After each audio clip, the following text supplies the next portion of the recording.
Hi, this is Off to Battle, and I'm doing a reaction video of Colonel Dander's chewing out Creative Assembly. And I wanted to give my thoughts on this and the whole hubbub over the DLC now that we've come to the end point, and I'm waiting for 4.0 to drop, so I can't really be playing the game. So I've wanted to catch up on other reaction video content and etc. So here we go.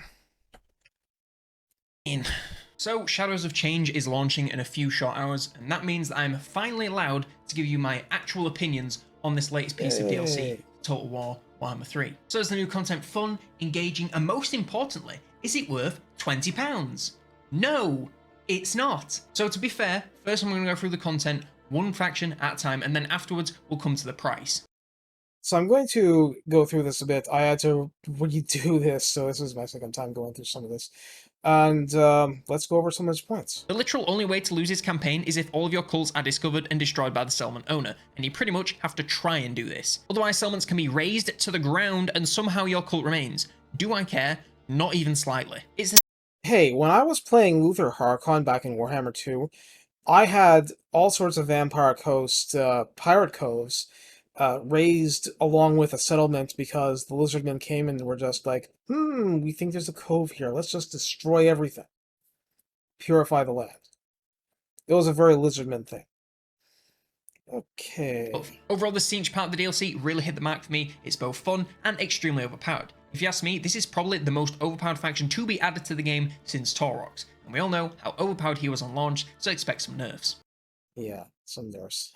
Kinds of cool effects and stuff. However, I really don't love the compass. Taking the different elements is fine as a campaign objective, but nothing too creative, and the rewards for unlocking the new directions are a little bit underwhelming for the work and investments required. I also find it hilarious how the direction for growth in Realms of Chaos is miles away from your starting location, and when you need growth at the start of your game, so by the time you get to it, it's basically completely useless. Over in Battle, it's more middle of the road. Yumbo himself is rad, best cafe lord hands down in both forms. Man literally executes people, that goes pretty hard. Gonna be overpowered as shit in multiplayer, but I don't really give a single about that. Like 95% of players never touch multiplayer. That may be true, but I'm going to make a point now because it's probably going to come up in future reaction videos. I noticed that CA leaves unbalanced the relationship between DLC lords and older lords that were part of the original games or original race packs.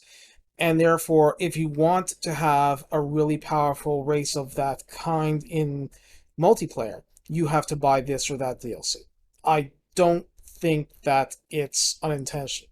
And I'm a cynical jerk when it comes to business in terms of, understanding that people want to make money. I want to make money, but you're supposed to underplay your greed. So let's move on. Quality assurance blunder yet. Mother oh stankia. Oh my god, Mama Stanky is pretty damn stanky. In theory, she sounds alright, and on paper, I like the hex system. It's fine, and in practice, I actually like the Witch's Hut Blessings and Curses, but playing her is literally a chore. You can comment skill issue all you want, but when a faction spawns in an area with unsuitable climate preferences and spends the entire game taking attrition in her own lands, something is wrong. The constant wars, location, the fact you have to spend 1500 essence to unlock a chance to beat your campaign when the most you can spend in the 5-turn period is about 100, it's all a lot of work for a faction I personally don't think is all that fun to play. However, her units are pretty great, kinda. And this is another case of this content is very powerful in multiplayer. I've seen videos about it. And the campaign is something that CA refused to show us a lot of. They weren't showing us this campaign when they made the community statement. And they weren't showing us how much content there was in it because basically there's not enough. And they were hiding that. And they were telling us, this is the price, this is the same price as the Forge of the Chaos Dwarfs DLC, but the content is less. And no, we're not telling you exactly how much less. We're leaving all of you people in the lurch. Lurching around. So, about the blood price. Lord from previous Lord packs, and it was £20. And then I was really worried in the build up to this DLC because I was thinking, well, 3 Lords for the Chaos Stores, that was £20. Now these other Lord packs are also 3 Lords. Are they also going to be £20? And I was right. I don't mean to blow my own trumpet here, but yeah, I was right. Didn't have any insider trading knowledge about this one. I'm just extremely pessimistic about business practices. And like I said, this is really CA lowering itself to my expectations, but even my I knew they could pour fire on this situation. I hoped they wouldn't, and then they did. So what am I to really say? That I'm surprised? I am not. We have seen self-immolation by numerous brands in the last little while. I don't need to list off the names. And I'm not a shock jock by nature who's producing content and all of that stuff, even though that I will watch it, but I don't regurgitate it. One, because I don't have any cool insider sources that I've been cultivating for 10 years, and two, because I don't like being that negative. So the point is, I accept there is greed, I accept people want to make money, but it's what will the market bear? And we're seeing a very bearish, an elemental bear market for what people are willing to accept here. What do you know? This is a negative review. So it's fair enough. And that isn't me review bombing. That's me looking at all this DLC. I've just been through all the content. I don't think it's worth it. If, and this is the biggest if in the entire galaxy, every single one of the Lords in this DLC was the same quality and the same uniqueness as the Changeling, I won't be saying for 20... I have to say it because it's been said to me. The Changeling was modded in by modders some time ago, and it worked well. And there are people of the opinion that CA's team for the DLC just took it from the modders without credit or payment or anything like that. But in all seriousness, look, I'm a professional translator. I know the gig. Just because you're a translator does not mean you own one word of what was written by an author halfway around the world in Japan. You don't. You are paid to do a job. You don't own any of the product. The product belongs to the original writer, the original writer's publisher, the licensing publisher on American shores. That's how it works. So CA is using content taken under license from Games Workshop. If Games Workshop wants them to have it, then it's theirs for purposes of use. And any modders are doing things at their own risk, and I love them, and I have nothing but respect for them because I know from friends of mine who modded some stuff 20 years ago plus. It's a lot of work. I didn't get into it because I was learning Japanese, but I know it's a lot of work. But morally, it's still considered by some people to be stealing from the modders. And I get that criticism. So the point is, this is not exactly an original idea. It's something that was always possible if they wanted to put in the effort to make it happen in the game. All they needed was a model and, a transformation animation, and there you go. Poof, Scarbrand. £20, it's worth it. I'd probably be saying for the discounted, like, £17 or whatever it is at the moment, I'd be like, if you can get it on like a deep sale on that, it's probably worth it. At this point, even if it's on a deep sale, do not buy it because what they've done, right, so the price is £20 now. At 25 American dollars, as opposed to 10 for things like the Silence and the Fury. And let me just say up front, I bought it yesterday. I got the best deal I could. People are expecting videos from me for various units, especially the monster units. Monster units are popular on my channel, and it's not a big channel. So I felt I had to put the money in order to get access to those monsters so that I could do videos on them. And there is content here that I want, because I'm a Tzeentch fan. I like the Beastmen. I want the Beastmen to be stronger to a point. I'm interested in Cathay. Kislev has been something that wasn't worth trying until they had this DLC in campaign, I feel. But even if I'm wrong about that, the point is that they're more interesting now with this DLC. Having said that, it's not to say that the value proposition is what I would have hoped. And I haven't, like I said, I'm a young in terms of having a gaming channel, I'm young.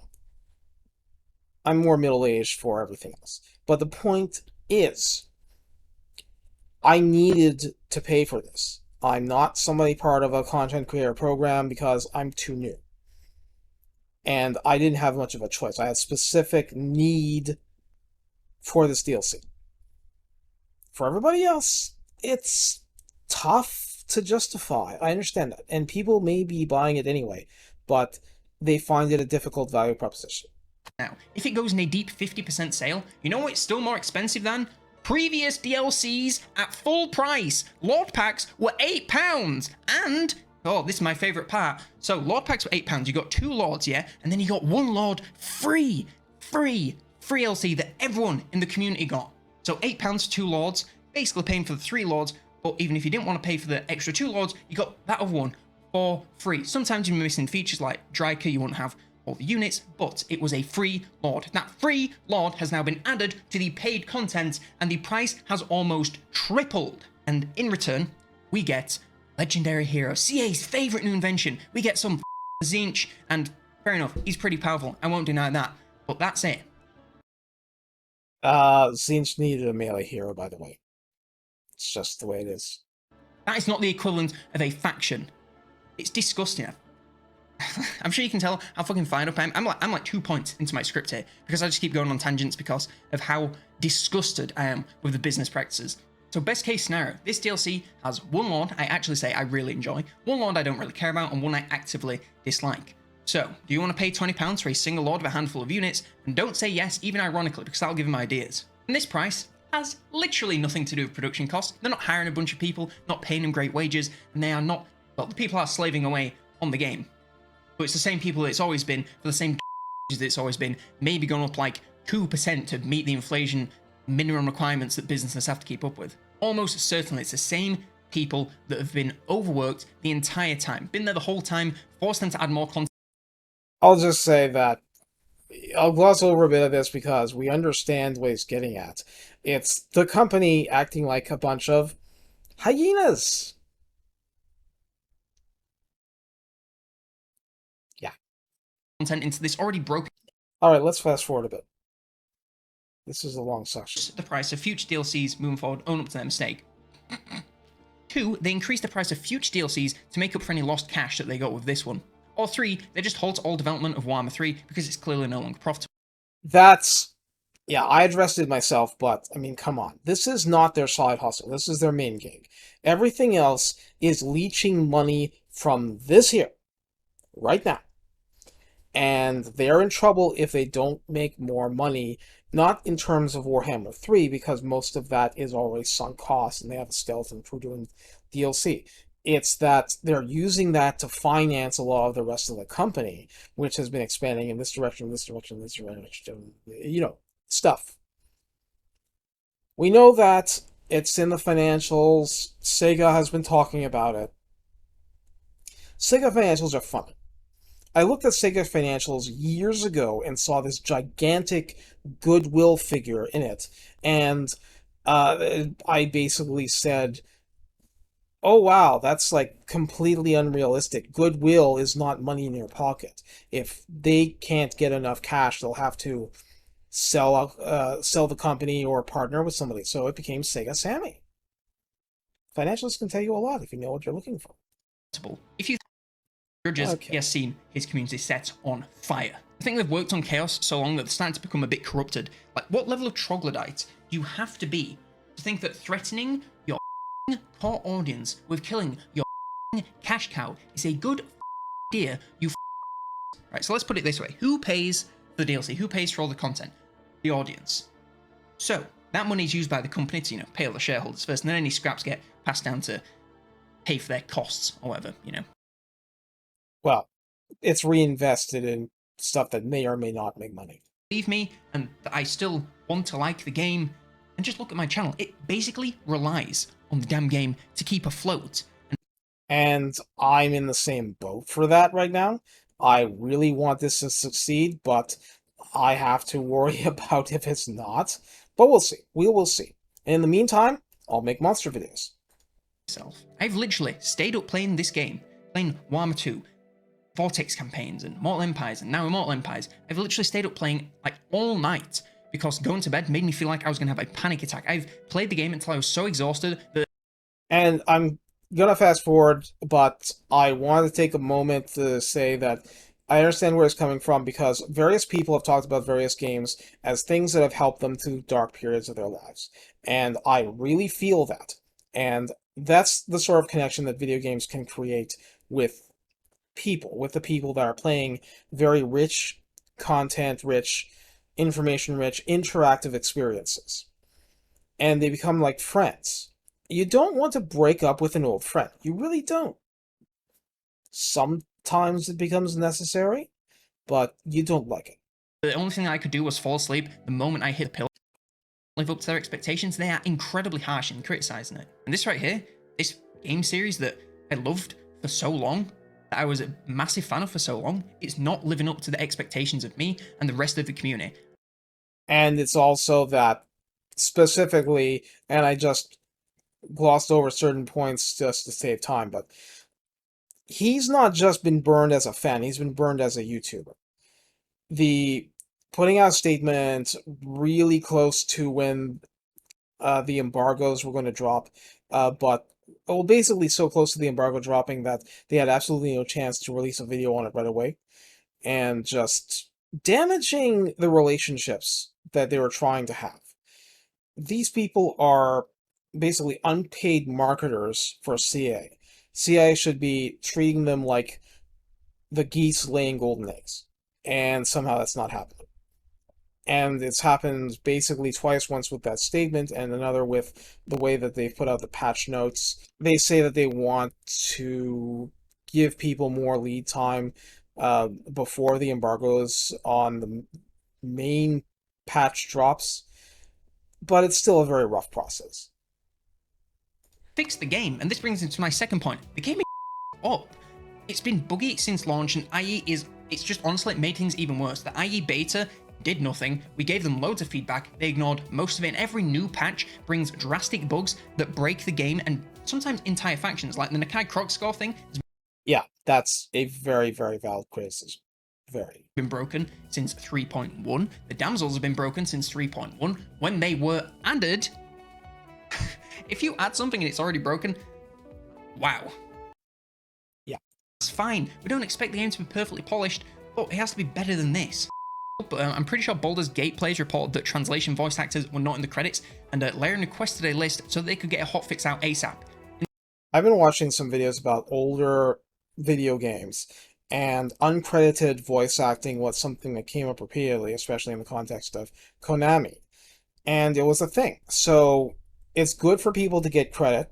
So if you press a pause menu, it's like a little bug icon, you click that and it says, oh, what are you experiencing? It takes a screenshot of your game, you type up, oh, this thing is flashing and it's not working correctly. And then you click it, and it sends it off to QA. It's done its job for you. They found the bug. You just then look at it and go, oh, bug there, fix it. It's basically... Yeah, we're doing the QA after they release their patches, but having said that, they came through the COVID period. It's just that people don't want to hear excuses anymore because COVID has receded in the public imagination. So I understand. People have expectations. They're not being met. You know, we had like a year without content, so that was not cool. Like, where is the CA? Where I was just buzzing for every And that's day. what Where's I the mean. CA that years after the game came out, they dropped the hottest patch, the Speed Potion patch, which sorted out turn timers and brought the peak players that the game has ever seen years. Yeah. And like I said, then COVID happened. So there have been challenges, but people want more of the effort put into their main game instead of into all their side hustles or their future expansion things. Because it's still their main game, and more to the point, it's still our main game from Creative Assembly. That's important.